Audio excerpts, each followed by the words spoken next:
Hello everybody, I'm Electric Fiend, and today we continue the story of what if Deku was turned into a Nomu. If you haven't seen the last video yet, I will link the link in the info card of this video and in the description. Shout out to Professor Chin for helping me edit my script, I really appreciate it. Now, without further ado, let's start with the story. The day of Izuku training arrived. While nervous, he is confident it shouldn't be too hard to move all the heavy stuff considering his quirks. But after a day of training, he quickly realized how out of shape he truly is, and is completely exhausted. All Might laughed, and he remarked that this is quite normal. Quirks are just like any other muscle in your body. If you don't train them, they grow weak. It is a good thing Izuku found out about this during a training, and not in the middle of the test. Izuku agreed. He just hoped he could get in shape before then. Slowly but surely, Izuku training continued under the guidance of All Might. Building the strength and endurance he needed.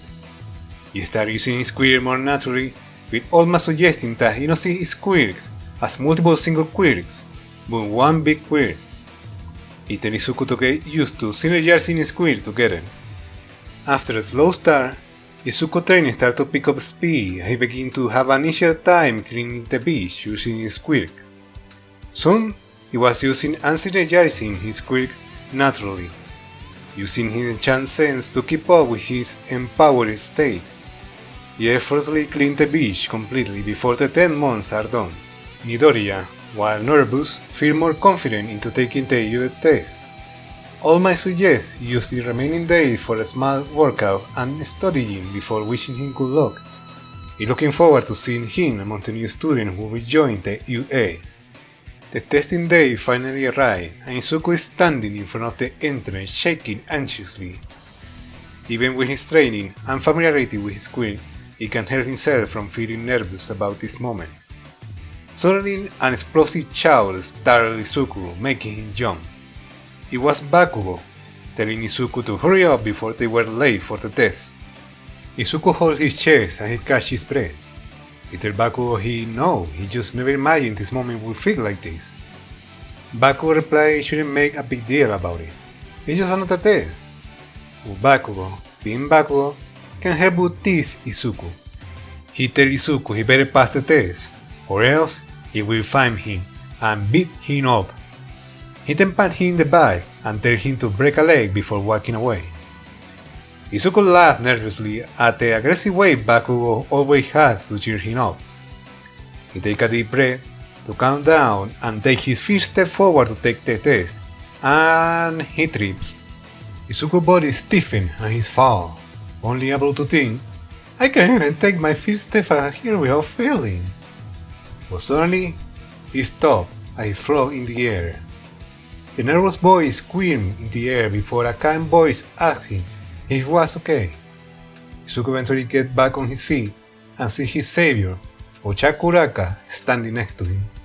She smiled and apologized for using her quirk on him like that, before explaining she thinks it could have been a bad omen if he treated like that. Izuku starts to stutter, trying to thank her, but before he can say anything, she wishes him good luck as she walks away towards the test. Izuku was overjoyed. He talked with a girl, even if he didn't say anything. Once inside the building, Midoriya can't help but start fanboying and muttering to himself during present mind explanation of the point system for the test. Bakugo quickly tells Izuku to keep it quiet before he gets them in trouble, leading Izuku to quickly cover his mouth as he realized he was muttering out loud again. As the explanation continues, another student, Tenya Ida, stands up and he openly points out a flaw on the admission test, before remarking how Izuku has been doing nothing but mumbling and distracting everyone there. This leads Izuku to sink into his seat while holding his big ears, feeling made a fool of himself. Bakugo, pissed off by Tenya picking up on Izuku, stands up and yells back at the 4-Eye, asking what his problem. If anything, the only person distracting everyone by making a scene is him. The two students lock into a fierce gaze, but quickly interrupted by the loud voice of Present Mike, who tells them to quiet down before he kicks them from the test. Present Mike finished explaining why one of the robots doesn't have points and is meant to be an obstacle they have to avoid. I advise intent to imagine the test as a video game. Once the explanation is complete and the written test is done, all the students head out where the practical test will take place.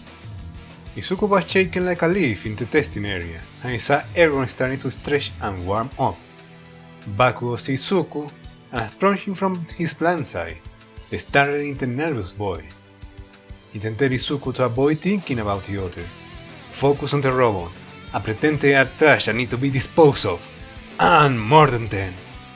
Izuku nervously accepted Bakugo's rather aggressive advice. He then spotted Ochako and decided to approach her, so he can thank her for saving him earlier. But before he can get any closer, Tenya stopped him. He asked Midoriya what he thinks he's doing. Can he see her mentally preparing for the test? What is his deal interfering with others like some kind of villain? This last sentence triggered the already emotional stress in Izuku. The nervous and anxious demeanor quickly changed as he was furious of once again being compared to a villain. He firmly held Tenya's arm while his eye glared at him. Izuku tells him he doesn't know if he has a problem with him or how he looks, but if he gets on his way to becoming a hero, he will crush him. Bakugo noticed how Izuku was close to having one of his outbursts, and was ready to pull Tenya off him when Ochako approached them both, getting between the two. She scolded Tenya for upsetting the already stressed out boy and asked him to leave him alone. Tenya, who wasn't expecting the outburst from Izuku and Ochako, stepped away, not wanting things to escalate. Yet in his mind, he can still see the furious eye of the green-haired boy and the nasty scar on his face and hand. Just who is this boy? Bakugo gave a sigh of relief and he didn't have to intervene, glad that someone else stepped up to defend Izuku. Ochako looked at the shaking Izuku and asked if he is okay or need help. Izuku started to take slow breaths and calm a little before answering. He's fine. It's just that being called a villain by others always gets under his skin, especially because how he looks. Ochako feels bad after hearing that and tried to cheer him up, but before she can say anything, "And begin!" Present Mike shouted, which left most of the students quite confused and staring at him. Present Mike yelled that there is no countdown in real life. Now go! All the students quickly scrambled as they rushed into the field as far as possible, with Izuku again panicking about this. Izuku quickly ran after everyone and instinctively activated his quick and run, picking up speed with each step he takes before he starts leaping forward. His leg absorbed the impact of each jump like springs, before eliciting into the next jump. Before any of the students knew it, Izuku was already flying over their head. This surprised both the other student and Izuku, who looked back, dumbfounded by how far he can jump. Just before he crashed into one of the robots, becoming the first student to score a point. It took him a moment to get himself back up from the robot debris and get his bearing, but once he did, he remembered what Bakugo said. This is just like cleaning the trash from the beach. Just that the trash can now move, and other people are also trying to take out the trash. He takes slow breath before running out again to hunt for bots. Now he knows he can do it. All he had to make sure is to use his fist or feet instead of his whole body like he just did. Izuku started to get the hang of it at his full speed with his lip to deliver stomp or punches to the robot, slowly getting into the zone and he started to get his own rhythm. Yet again, his enhanced hearing perceived something, large machinery coming to life, rumbling like a beast. Quickly, he yelled at everyone to look out. All the students looked confused at Izuku, until the giant zero-point robot appeared, going through the building like it was nothing. Everyone started to run away from the giant robot since there was no reason to fight it. As they all left the bikini, Izuku's big bunny ears picked at the scream of help from someone. As he looked back, he could see Ochako trapped under the robot. Izuku, without thinking, ran back to aid the other student in danger. Izuku quickly starts to remove the robot of her as quickly as he can. Ochako tells him to run away, but Izuku replies he won't leave her behind. After all, it's a bad omen to trip like that. Just as he was about to get her free, the shadow of the giant foot of the 0-point robot loomed over there. Ochako screams at Izuku to get away, but Izuku stands his ground and he lifts his arm up to catch the incoming stone, stopping it dead on his track. Ochako flinched and closed her eyes for a moment, afraid they were getting crushed just to look up. In awe, Izuku feels strange. Izuku's entire body is feeling an immense strain right now. He felt as if every muscle was screaming in pain, and he felt them tearing apart just to regenerate again. Even with his weird combo, powerlifting such a heavy robot is proving too much for him, and he quickly yelled at Ochako to get out of there, since he doesn't know for how long he can hold it. Ochako can see Izuku is close to his limit and quickly starts to pull her leg from beneath the robot with all her might, screaming in pain once she forced her leg free. Ochako leaned away from her and she looked back and tells Izuku to get out of there. But Izuku doesn't move. Ochako gasps as she realized Izuku had no way of getting away without being crushed. Izuku was getting closer to his limit.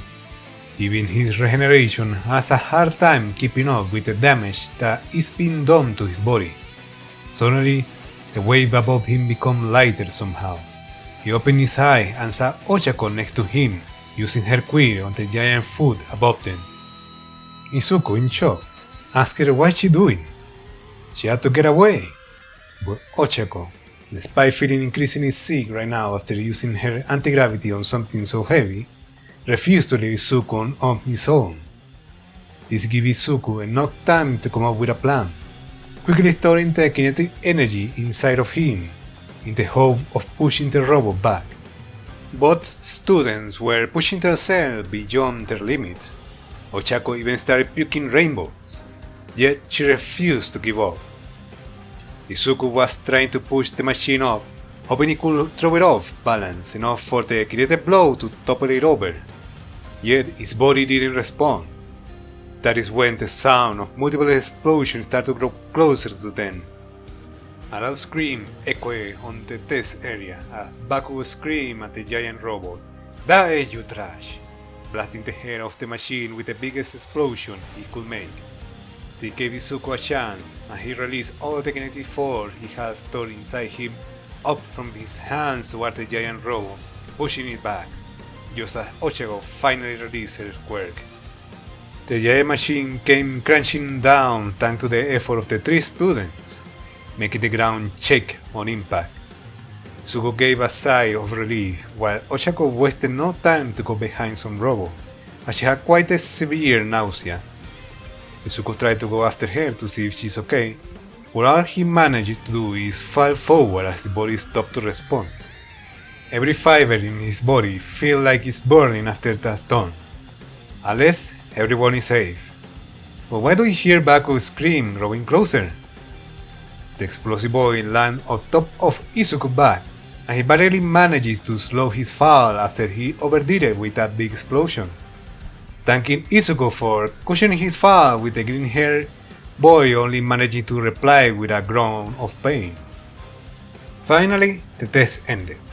Recovery Girl arrived at the testing area, using her query on the wounded students.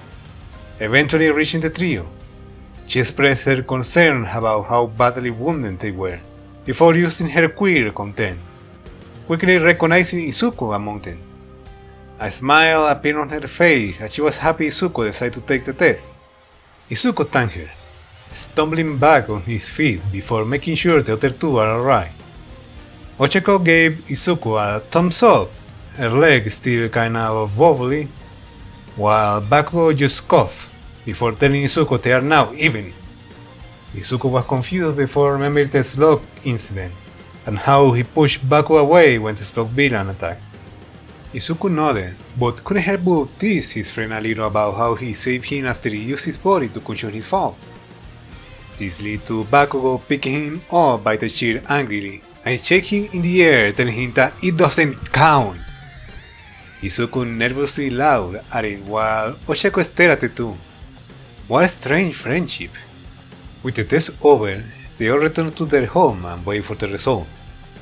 Izuku is quite anxious during this time. He knows they scored a couple of points, but will it be enough to pass? Finally, the mail arrived, and his mother let out a startled scream. On her hands, there is the letter with the US symbol on it. Izuku quickly took it and anxiously opened it. Inside, a display a hologram of All Might, who greeted Izuku before informing him how his test went and revealing the rescue points. Izuku was speechless when he learned about the last part. All Might congratulated him for his display on the test and how it inspired others during the test, before finally welcoming Izuku Midoriya into UA. And with that, we reached the end of part 2 of What If Deku Was Turned Into a Nomu. I hope you guys have enjoyed the video. As always, feel free to bring your recommendations and ideas down in the comments. If you enjoyed the video, remember to give it a like, and if you want to see more of what I make, subscribe to my channel. I'm being Electric Fiend, and I see you guys the next time.